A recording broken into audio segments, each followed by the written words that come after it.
राधे राधे, हरे कृष्णा, जय माता दी। मेरे चैनल कैच विद सुमन में आप सबका स्वागत है। बात बहुत समय पहले की है। चांद की चांदनी थी, मंदिर के द्वार भी बंद हो गए थे, धीरे धीरे बाजार भी बंद हो रहे थे। चांद की रोशनी में यमुना नदी, भगवान का भवन, कुंज की गलियाँ, पेड़ पौधे, निधि वन बहुत सुंदर लग रहा था। ठंडी ठंडी हवा चल रही थी। कुछ लोग पान की दुकान पर खड़े थे। पान की दुकान पर एक आदमी खड़ा था और अपने घर की तरफ बढ़ा। उसने देखा कि रात के 11 बज रहे हैं, सारा बाजार बंद है, रास्ते सुनसान पड़े हैं, लेकिन एक दुकान से रोशनी आ रही थी। एक मिठाई की दुकान, हलवाई की दुकान। वो आदमी वहाँ गया उस दुकान पर और उसने देखा कि एक बूढ़े बाबा लड्डू बना रहे हैं। तो उस आदमी ने बोला कि बाबा, रात के 11 बज गए हैं, आप अभी इतनी मेहनत कर रहे हैं, घर जाइए, बहुत रात हो गई है। तो बाबा ने कहा कि बेटा, पापी पेट का सवाल है, इसलिए काम तो करना ही पड़ेगा। सुबह किसी का ऑर्डर है, इसलिए लड्डू बना रहा हूँ। तो उस आदमी ने हरे कृष्णा बोला, राधे राधे बोला और वहाँ से चला गया। और बाबा लड्डू बना रहे थे, लड्डू बनाने में बिजी थे। थोड़े से लड्डू रह गए थे, बाकी सब बन गए थे। लड्डू बनाते बनाते उनको ध्यान आया कि मैं रोज़ मंदिर जाता था, ठाकुर जी के दर्शन करता था, आज तो मैं वहाँ भी नहीं गया। तो उन्होंने अपनी आंखें बंद करी और मन ही मन ठाकुर जी के, बिहारी जी के दर्शन करे और मन ही मन उनसे प्रार्थना करी कि बिहारी जी आज आ नहीं पाया। तो जब उन्होंने अपनी आंखें खोली तो सामने एक सुंदर सा बच्चा खड़ा है।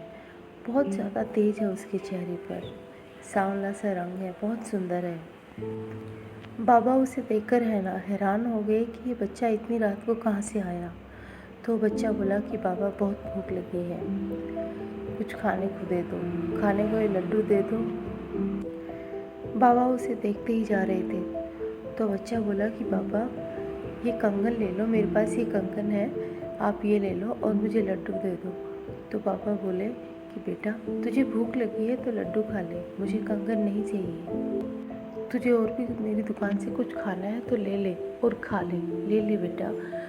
तो बच्चे ने कहा कि नहीं बाबा, जब तक आप मेरा कंगन नहीं लोगे तब तक मैं नहीं खाऊंगा। आप कंगन नहीं लोगे तो मैं कुछ भी नहीं खाऊंगा और मैं भूखा चला जाऊंगा, मुझे बहुत ज़ोर की भूख लगी है। तो बाबा ने बच्चे का मन रखने के लिए कहा कि ठीक है, कंगन दे दे और लड्डू खा ले। बाबा ने मन में सोचा कि जब ये बच्चा लड्डू खा लेगा तब इसे कंगन वापस कर दूंगा। तो बच्चे ने कंगन दिया। बाबा दोनों हाथों में कंगन लेके रखने लगे और बच्चे को लड्डू दे दिए। और बाबा जैसे ही कंगन रखने लगे और पीछे पलट कर देखा तो देखा कि वो बच्चा वहाँ नहीं खड़ा था। बाबा को लगा कि बच्चा लड्डू लेकर कहीं चला गया, कहीं भाग गया।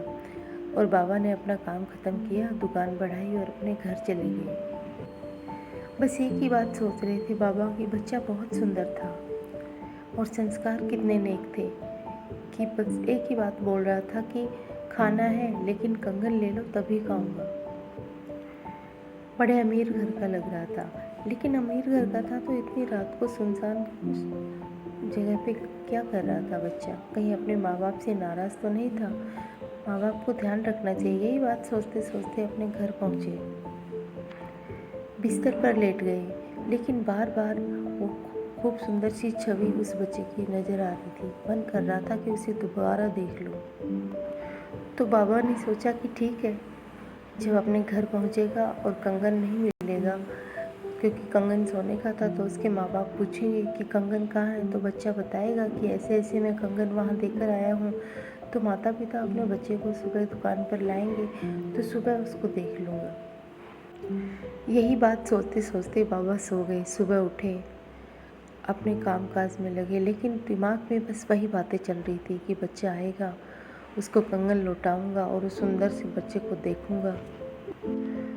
तो बाबा अपनी दुकान पर गए, दुकान खोली, अपनी पूजा पाठ करी और दुकान पर बैठ गए और यही सोचते जा रहे थे कि बच्चा आएगा अपने माता पिता के साथ। यही सोचते सोचते बाबा ने देखा कि मंदिर के भंडारी जी जो हैं वो घी लेने जा रहे हैं। तो बाबा को रोज़ की आदत थी।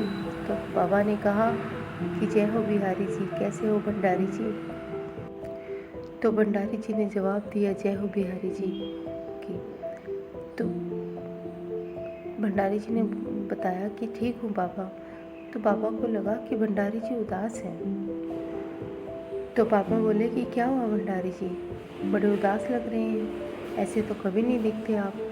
तो भंडारी जी बोले, क्या बताऊं बाबा, ठाकुर जी का, बिहारी जी का कंगन चोरी हो गया। कल मैंने अपनी आंखों से देखा था, ठाकुर जी के दोनों हाथों में कंगन थे, आज एक हाथ में है। पता नहीं कौन चोरी करके ले गया ठाकुर जी का कंगन। जैसे ही बाबा ने ये बात सुनी तो बाबा एकदम चुपचाप हो गए, एकदम सुन पड़ गए।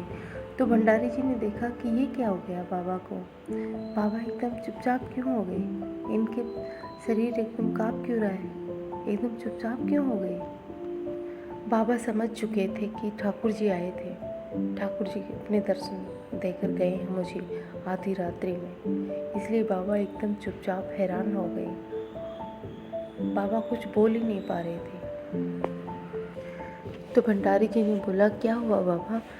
तो बाबा ने बड़े कांपते हुए हाथों से वो कंगन उठाया और बिहारी जी को दिखाया कि क्या ये ठाकुर जी का कंगन है। तो भंडारी जी बोले कि हाँ, पर ये आपके पास कहाँ से आया। तो बाबा ने सारी कहानी सुनाई कि उसके साथ रात्रि में क्या क्या हुआ, कौन आया था। बाबा भंडारी जी को बता रहे थे, आंखों से आंसू बह रहे थे और वो बताते जा रहे थे कि मेरे कन्हैया आए थे, मेरे ठाकुर जी आए थे मेरे पास, बड़े भूखे थे और बोले कि पापा ये कंगन ले लो और मुझे लड्डू दे दो खाने के लिए। बाबा रोते रहे, रोते ही जा रहे थे और भंडारी जी को अपनी सारी बातें बताते जा रहे थे। तो भंडारी जी को याद आया कि रात को लड्डू का भोग ही नहीं लगाया था बिहारी जी को। तो भंडारी जी कंगन लेके ठाकुर जी के पास चले गए और उधर बाबा अपने ठाकुर जी को याद करते करते करते आंखों से आंसू बहते जा रहे थे और उनको याद करते जा रहे थे। तो यही माया है ठाकुर जी की, अगर हम दिल से उन्हें याद करते हैं तो वो ज़रूर आते हैं। वो कभी भी कहीं भी किसी के साथ भी आ सकते हैं, वो हर पल हमारे साथ रहते हैं। जब हम उन्हें दिल से याद करेंगे, आत्मा से याद करेंगे, तो यकीन मानिए ठाकुर जी ज़रूर आएंगे। उन्होंने भगवत गीता में कहा भी है कि मैं हर जीव में साक्षी हूँ, हर जीव में रहता हूँ मैं। हम अपनी जीवन की समस्याओं में उलझे रहते हैं, जबकि समस्याओं का हल तो कृष्ण है, ठाकुर जी हैं। इसलिए कृष्ण को अपने साथ रखो, ठाकुर जी को अपने साथ रखो, तो समस्याएं रहेंगी ही नहीं। अपने विश्वास को मजबूत बनाओ। हरे कृष्णा, राधे राधे, जय माता दी।